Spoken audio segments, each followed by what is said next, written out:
नमस्कार दोस्तों, राम राम। ये हिंदी व्याकरण के क्वेश्चन है ना। 15 क्वेश्चन है ये। शानदार है, हिंदी व्याकरण के ही है, सभी के लिए काम का है। ठीक, बता देता हूँ। क्वेश्चन इस प्रकार के हैं। समास वैगरिक दृष्टि से कौन सा विकल्प उचित है। इसके बाद में जैसे कि किस वाक्य में परिणामवाचक विशेषण का प्रयोग हुआ है। क्रिया के संबंध में कौन सा शब्द अनुचित है। विपत्ति के समय थोड़ी सी सहायता भी बड़ी होती है। उक्त भाग की व्यंजक लोकोक्ति चुनिए। किस वाक्य में सर्वनाम संबंधी अशुद्धि है। ठीक है। निम्न में से कौन सा संधि विच्छेद है। विलोम शब्द की दृष्टि अनुचित शब्द पहचानिए। ठीक है। और नहले पर दहला मारना 32 ही बंद होना। तो चलिए पढ़ते हैं। 15 क्वेश्चन है। किसी भाववाचक संज्ञा का निर्माण व्यक्तिवाचक संज्ञा से हुआ है। किस भाववाचक संज्ञा का निर्माण व्यक्तिवाचक संज्ञा से हुआ है। बताइए क्या करें इसमें। किसी भाववाचक संज्ञा का निर्माण व्यक्तिवाचक संज्ञा से हुआ है। व्यक्ति मतलब पर्सनल, है ना। और जैसे कि अगर जाति की बात करें तो वो कैटेगरी है ना। जाति। तो जैसे कि अगर मोहन के घर में एक नीम का पेड़ है तो वो क्या आ जाएगा। वो नीम का पेड़ वो हो जाएगा व्यक्तिवाचक हो जाएगा, यानी पर्सनल। और जैसे कि अगर वो नीम का ही पेड़ पूछता कि भाई नीम का पेड़ है, नीम है ना, तो नीम का पेड़ है या फिर नीम है। ठीक है। और वो डिसाइड नहीं किया है तो फिर वो आ जाएगी किस में, कैटेगरी में, जाति में। जैसे कि भाई नदियाँ। ठीक है। नदियाँ तो ये कैटेगरी आ चुकी है। और भाई एक नदी, ठीक है, तो वो किस प्रकार की है। एक नदी ये जाति है। ये अगर एक नदी है तो वो पर्सनल हो जाएगी। ठीक, व्यक्तिवाचक संज्ञा। और अगर समूह है तो फिर वो जातिवाचक हो जाएगी। जैसे कि गंगा है ना, अगर पर्टिकुलर एक नाम की पूछ रहा है तो वो जाति है। और जैसे कि नदियाँ, है ना, अगर पर्टिकुलर एक नाम की पूछ रहा है ना तो वो व्यक्ति है। व्यक्ति पर्सनल। ठीक है, व्यक्ति। और अगर जैसे कि वो समूह के तो पे दे रहा है, यहाँ पर कैटेगरी के हिसाब से दे रहा है। जैसे कि नदियाँ, तो नदियाँ में काफ़ी सारे नदियाँ हैं तो ये किस में आएगी, जाति में, जाति में, कैटेगरी में आएगी। और अगर पर्टिकुलर एक पे निर्धारित करता है ना तो वो पर्सनल आ जाएगा, व्यक्तिवाचक आ जाएगा। नाम से भी पता चल रहा है, कोई दिक्कत नहीं है। किसी भाववाचक संज्ञा का निर्माण व्यक्तिवाचक संज्ञा से हुआ है। बताइए भाई। जब बचपन, ऐश्वर्य, मातृत्व, किशोरीय भाववाचक और व्यक्तिवाचक संज्ञा से हुआ है तो इसमें क्या बचपन करें। 31 में 3 है, गलत है भाई, ऐश्वर्य है। किस भाववाचक संज्ञा का निर्माण व्यक्तिवाचक संज्ञा से हुआ है। ऐश्वर्य। तो क्या भाववाचक संज्ञा इसमें नहीं है। और अगर वो दे देता बुढ़ापा तो फिर वो किस में आता, व्यक्तिवाचक संज्ञा से हुआ है, ऐश्वर्य है। ठीक है, ऐश्वर्य। किस विकल्प में संकेतार्थक वाक्य है। संकेतार्थक, है ना, नाम से ही पता चल रहा है, अंदर जाने की जरूरत नहीं है। संकेतार्थक मतलब प्रियतम मेरा मित्र है, यदि तुम आओ तो मैं चलूँ, है ना, ये तो हेतु है। हो सकता है कल मौसम ठीक हो जाए, तो ये इच्छा है।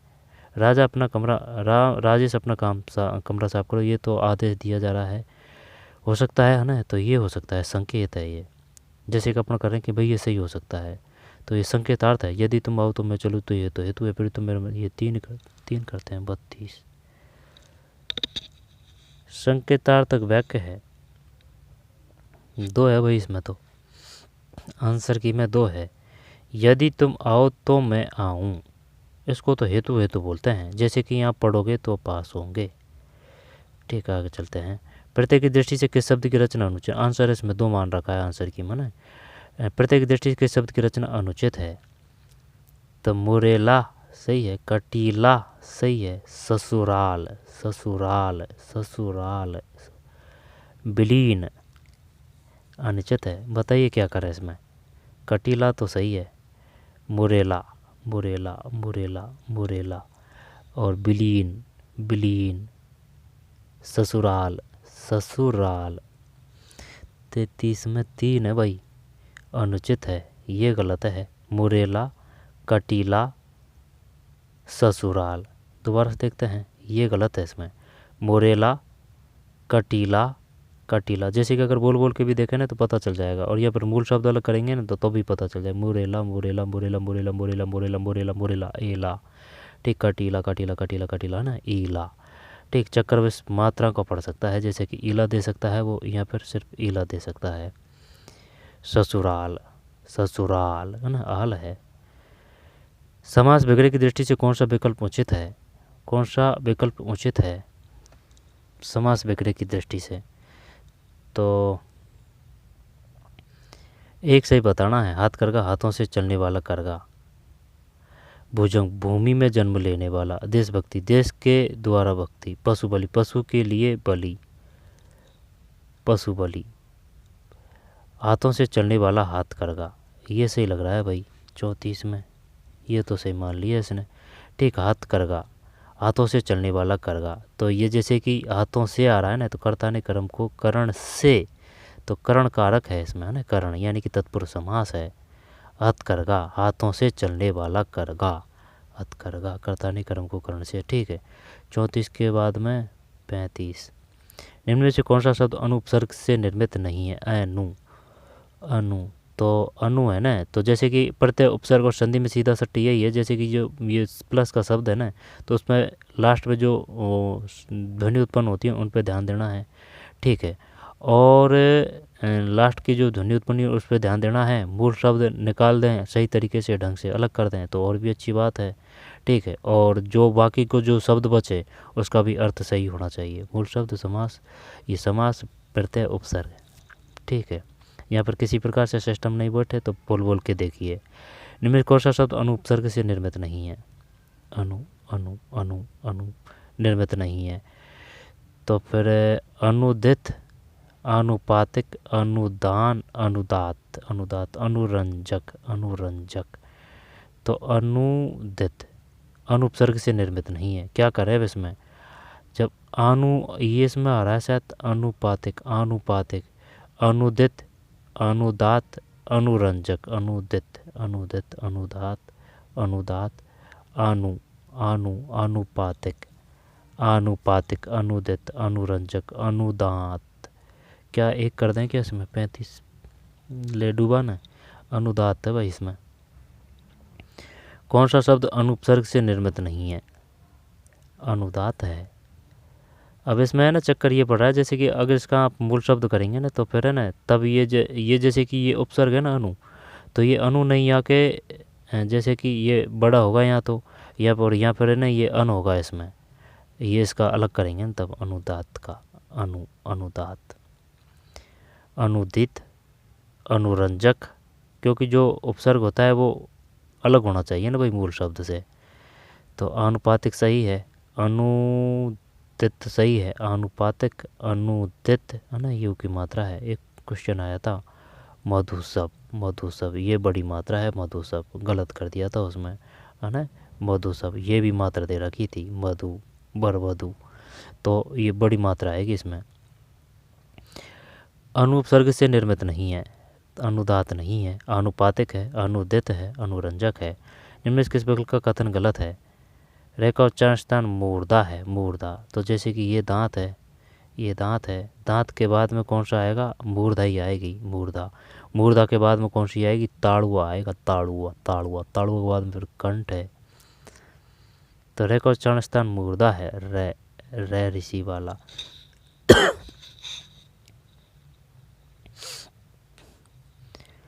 रे का उच्चारण स्थान मूर्धा है, मूर्धा। रे का उच्चारण स्थान मूर्धा है, मूर्धा। विसर्ग ध्वनि की गणना नासिक वर्णों में की जाती है, सही है। ये और वे को अर्धस्वर भी कहते हैं, अर्धस्वर भी कहा जाता है। डे और डे उच्चित वर्ण कहलाते हैं। बताइए क्या करें इसमें? रे का उच्चारण स्थान मूर्धा है, रे। विसर्ग ध्वनि की गणना नासिक वर्णों में की जाती है। ये और वे अर्धस्वर भी कहा जाता है, डे और डे। बाकी सब सही लग रहे हैं। 36 में क्या है? 2 ही है भाई इसमें, तो यही गलत है। विसर्ग की ध्वनि की गणना, जबकि रे का उच्चारण स्थान मूर्धा है, मूर्धा है, मूर्धा है। रे का उच्चारण स्थान मूर्धा है, मूर्धा। ये और वे को अर्धस्वर भी कहा जाता है, ये सही है। डे और डे उच्चित वर्ण कहलाते हैं। हटा देते हैं इसको। रे का उच्चारण स्थान मूर्धा है, ये और वे को अर्धस्वर भी कहा जाता है। ये और बे, डे और डे, टे टे टे टेणे, के गेणे, चे चे चेणे, ये रे ले बेसे, ते ते ते ने। तो डे और डे को उच्चित वर्ण कहलाते हैं। ठीक है, पूछेगा वो उचित वर्ण किसे कहते हैं, डे और डे। डे डे डलिया वाला है, ये ण काली है, ये रेल बेस है। और वो उसमें व्यंजन कौन से हैं, तो फिर उसमें व्यंजन से है ना, उसमें व्यंजन ये रेल वे, ये क्या है। तो रे का उच्चारण स्थान मूर्धा है, ये और बे को अर्धस्वर भी कहा जाता है, ये हटा दिया। रे का उच्चारण स्थान मूर्धा है, ये और बे को अर्धस्वर भी कहा जाता है, ये और बे को। रे का उच्चारण स्थान मूर्धा है, ये और बे को अर्धस्वर भी कहा जाता है, अर्धस्वर। डे और डे उचित वर्ण कहलाते हैं। किस विकल्प के सभी शब्द विदेशज हैं, विदेशज यानी कि विदेशी भाषाओं के हैं। लाजवाब ये तो लग रहा है, लेकिन पूरा ही होना चाहिए भाई, एक से पार नहीं पड़ेगी। तो लाजवाब, मशीन, पवन, कारीगर, अतिशयोक्ति, कहानी, मुमकिन, अमूमन, पक्षवार, ये लग रहा है। किस्सा, स्कूल, हमला। तो ये करते हैं 37 गलत है। किस्सा, स्कूल, हमला, सभी शब्द विदेशज हैं। किस्सा है, स्कूल भी विदेशी है, जे विदेशी है क्या, और हमला विदेशज यानी कि जो विदेशी भाषा, जैसे फारसी है, उर्दू है, ठीक, अरबी है, उनसे जो शब्द लिए गए हैं वो विदेशी है। जैसे इंग्लिश का है, ये इंग्लिश का है, ये स्कूल, ठीक, स्कूल। किस्सा और हमला। तो मुमकिन, अमूमन, पक्षवार, शायद ये पक्षवार अपना है, पक्षवार, ये तो उर्दू वाले लग रहे हैं, मुमकिन और अमूमन। कारीगर और अतिशयोक्ति, कहानी। लाजवाब, ठीक है, इनमें बारीकी अंतर है भाई, बढ़िया क्वेश्चन है। किस्सा, स्कूल, हमला, 37 में किस्सा, स्कूल, हमला है, किस्सा, स्कूल, हमला। पर्यायवाची शब्दों के संदर्भ भाषा विकल्प चुनिए। जीविका, तो जीविका, वाचा, रचना, वाणी। अहंकार का दम्भ, दर्प, मद। किरण का रश्मि, मयूख, प्रभा। और एक और आया था, जैसे कि क्या नाम था उसका, प्रिया, प्रिया नहीं, भारिया, भारिया का आया था कि भारिया किसका पर्यायवाची है, स्त्री का है, स्त्री का नहीं है, भूल के मत कर देना भाई, स्त्री का, ठीक है, ये पत्नी का है, पत्नी का, ठीक है। स्त्री और पत्नी, स्त्री अलग है, पत्नी अलग है, ठीक, पर्यायवाचियों के मामले में। भारिया, भारिया, भारिया पत्नी का है, भारिया पत्नी का है, ठीक है, भारिया पत्नी का है पर्यायवाची। 38 में 4 है, ये कर देते हैं। असंगत विकल्प चुनिए। तो जीव का इनको याद कर लीजिए भाई, घोटा मार लीजिए अच्छी तरह से। जीव यानी कि वाचा है, रचना है, वाणी, कोई दिक्कत नहीं है, वाचा ध्यान रह जाएगा। दम्भ, दर्प और मद, कोई दिक्कत नहीं। रसीम, मयूख, प्रभा, रसीम, मयूख, प्रभा, रसीम, मयूख, प्रभा, रसीम, मयूख, प्रभा है, रसीम, मयूख, प्रभा है, ठीक। किरण का रसीम, मयूख, प्रभा है, रसीम, मयूख, प्रभा है, ठीक है, रसीम, मयूख, प्रभा, रसीम, मयूख, प्रभा। आगे चलते हैं। इसके बाद में किस वाक्य में परिणामवाचक विशेषण का प्रयोग हुआ है, परिमाण है। तो मैं नीली कमीज नहीं पहनता, इस बार बारिश में बहुत ओले गिरे, खेल का मैदान लंबा है, खेल का मैदान लंबा है, दिनेश अच्छा गायक है, परिमाणवाचक विशेषण का प्रयोग हुआ है। तो फिर मैं नीली कमीज नहीं पहनता, परिमाण, परिमाण जिसको मापा जा सकता है। तो फिर क्या करें भाई इसमें, क्या ये करें 39, यार गलत है भाई। परिमाण, परिमाण और परिमाप अलग अलग है, परिमाण अलग है, परिमाप अलग है। आंसर 2 है इसमें। किस वाक्य में परिमाणवाचक विशेषण का प्रयोग हुआ है, इस बार बारिश में बहुत ओले, बहुत, बहुत, परिमाणवाचक विशेषण का प्रयोग हुआ है, इस बार बारिश में बहुत ओले गिरे, मैं नीली कमीज, ये तो कर्मधाराएं हो जाएगा है ना, कैटेगरी बता रहा है। खेल का मैदान लंबा है, परिमाप आ जाएगा, तो फिर परिणाम तो ही हो गया, तो परिमाप, परिमाप। दिनेश अच्छा गायक है, ये है आंसर। इस बार बारिश में बहुत ओले गिरे, किस वाक्य में परिणामवाचक विशेषण का प्रयोग है, परिमाण है, बहुत ओले, बहुत। 39 2 है। विपत्ति के समय थोड़ी सी सहायता भी बड़ी होती है, उक्त वाक्य की व्यंजक लोकोक्ति चुनिए। डूबते को तिनके सारा चुपड़ी और दो, गजब है ना, चुपड़ी और दो, 4 दिन की चांदनी फिर अंधेरी रात, आम के आम घोटले, ये है इसमें। तो 40 में 1। फिर किसी वाक्य में सर्वनाम संबंधी अशुद्धि है, ये बताइए संज्ञा किसे कहते हैं? किसी व्यक्ति वस्तु के स्थान बोध कराने वाले शब्दों को संज्ञा कहते हैं। तो सर्वनाम किसे कहते हैं? सर्वनाम संज्ञा के स्थान पर प्रयुक्त करने वाले शब्दों को सर्वनाम कहते हैं। तो बताइए विशेषण किसे कहते हैं? संज्ञा व सर्वनाम दोनों की जो विशेषता बताते हैं वो विशेषण कहलाते हैं। तो ये बताए प्रविशेषण किसे कहते हैं? प्रविशेषण जो विशेषण की विशेषता बताए वो प्रविशेषण कहलाते हैं। ठीक है साहब। किससे वाक्य में सर्वनाम संबंधी अशुद्धि है? सर्वनाम, तुम्हारी पुस्तक यह नहीं वह है, मैं अपना कार्य कर रहा हूँ, जिसने भी खाया है सराया है, मेरे को कुछ भी याद नहीं आ रहा है, मेरे को मुझे कुछ भी। 41 सही है। तुम्हारी पुस्तक यह नहीं वह है, राइट। मैं अपना कार्य कर रहा हूँ, राइट। जिसने भी खाया है सराया है, जिसने भी खाया है सराया है, मैं अपना कार्य कर रहा हूँ, तुम्हारी पुस्तक ये नहीं वह है, मेरे को मुझे कुछ याद नहीं है ना, तब सही रहता है। विलोम शब्द की दृष्टि से अनुचित शब्द पहचानिए। वध का, दुष्चरित का, ये मार दिया इसने। देखे सुन मेरी बात भाई, मधुर का कटु ये तो सही है, विस्तृत का संक्षिप्त ये भी सही है ना, इनको तो भूल जा। वध का नेक, चल ये भी सही लग रहा है। दुष्चरित सुचरित्र आ जाएगा ना, दुष्चरित का सुचरित्र, इसको हटा देते हैं। वध का अनेक है, दुष्चरित का सुचरित्र, यही करते हैं। 42 2, ठीक, 42 में 2। विलोम शब्द की दृष्टि से अनुचित शब्द पहचानी है, ये है। विलोम शब्द की दृष्टि से अनुचित शब्द पहचानी, दुष्चरित का सुचरित्र हो जाएगा। वध का नेक सही है, विस्तृत का संक्षिप्त सही है, मधुर का कटु, मधुर का कटु, विस्तृत का संक्षिप्त, वध का नेक। 42 के बाद में 43। क्रिया के संबंध में कौन सा युग्म अनुचित है? क्रिया यानी कि वर्ब, एडवर्ब मतलब सहायक क्रिया। ठीक है, तो क्रिया के संबंध में कौन सा युग्म अनुचित है? भिखारी सड़क पर चिल्ला रहे थे,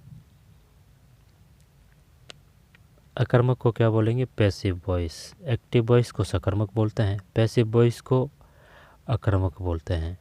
एक्टिव वो सकर्मक है, पैसिव अकर्मक है। क्रिया के संबंध में कौन सा युग्म अनुचित है? तो फिर भिखारी सड़क पर चिल्ला रहे थे, भिखारी है ना, कौन चिल्ला रहे थे? आंसर आ रहा है भिखारी, तो क्या इसमें सकर्मक है? राधा श्याम को पत्र लिखती है, बगीचे में मोर नाच रहा है, वह विद्यालय से आकर खाना खाएगा। पूर्वकालिक, वह विद्यालय से आकर खाना खाएगा ना, जब ये तो सही है। चल ठीक है, बगीचे में मोर नाच रहा है, तो ये डायरेक्ट आंसर नहीं आ रहा है इसका, मान लेते हैं सकर्मक है। ठीक है, राधा श्याम को पत्र लिखती है, तब ये द्विकर्मक कहाँ है इसमें भाई? राधा श्याम को पत्र लिखती है, सकर्मक है इसमें। तो भिखारी सड़क पर चिल्ला रहे हैं, चल भिखारी चिल्ला रहे हैं, देखते हैं भाई क्या है। 3 है इसमें, अनुचित है। बगीचे में मोर नाच रहा है, सकर्मक नहीं है इसमें, ये है अकर्मक। ठीक है, ये दोबारा करना पड़ेगा भाई। सकर्मक अकर्मक के क्वेश्चन गलत होते हैं। जैसे एक तो तरीका इनका ये है कि भाई अगर सीधा सट्टा आंसर आ रहा है ना, ये आंसर इसमें गलत माना नहीं है, तो भाई जैसे कि सकर्मक क्रिया, तो ये सकर्मक क्रिया का नहीं है, तो इसका मतलब ये है ये अकर्मक क्रिया का है, अकर्मक का। तो बगीचे में मोर नाच रहा है, अकर्मक है।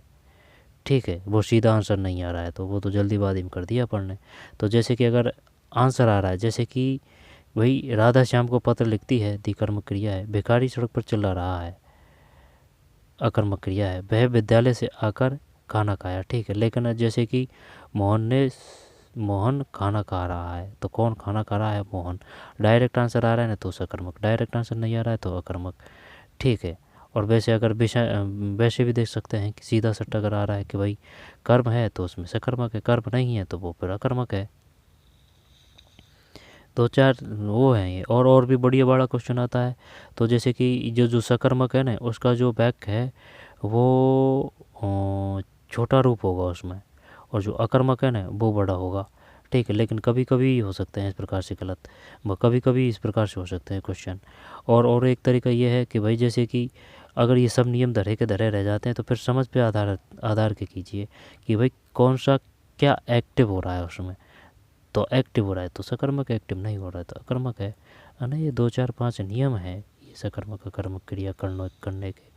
43 में 3 है, बगीचे में मोर नाच रहा है, ये अकर्मक का है। राधा श्याम को पत्र लिखती है, द्विकर्म क्रिया। भिखारी सड़क पर चिल्ला रहे हैं, अकर्मक क्रिया अकर्मक क्रिया। वह विद्यालय से आकर खाना खाएगा, पूर्वकालिक क्रिया है। किस विकल्प में संधि विच्छेद अनुचित है? तो फिर अनुचित है बहिरेकता, वही एकता, आशीर्वचन, रक्ति रस।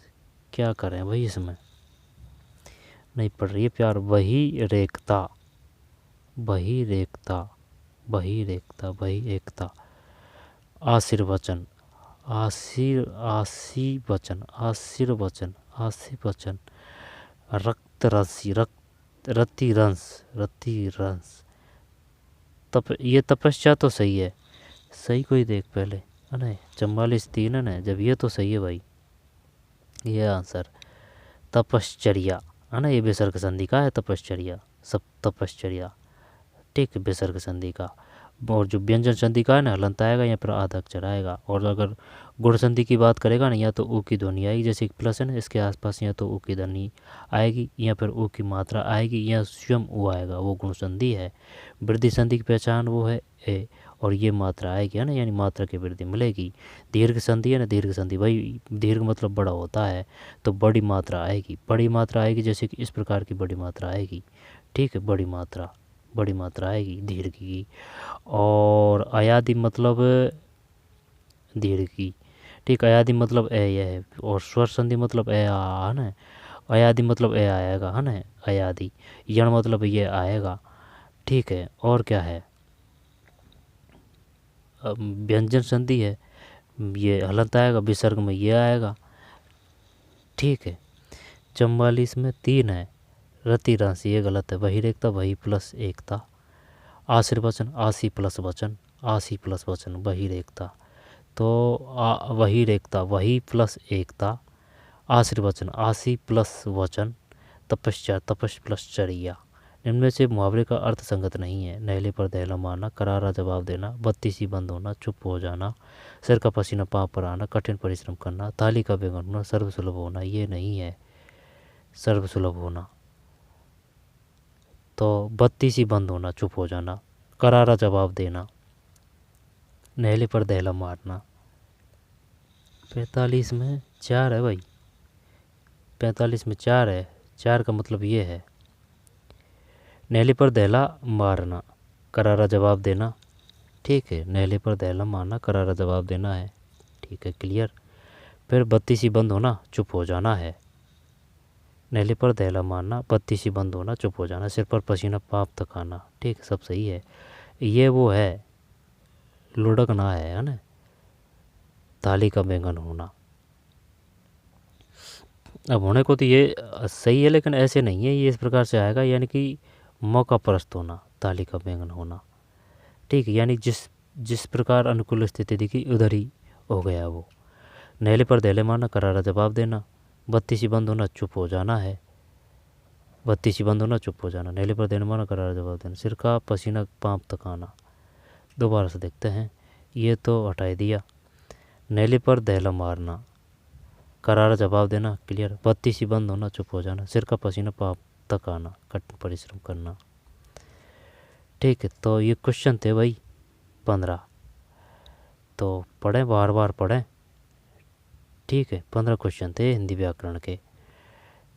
तो मिलते हैं कोई और वीडियो में, ठीक है, धन्यवाद।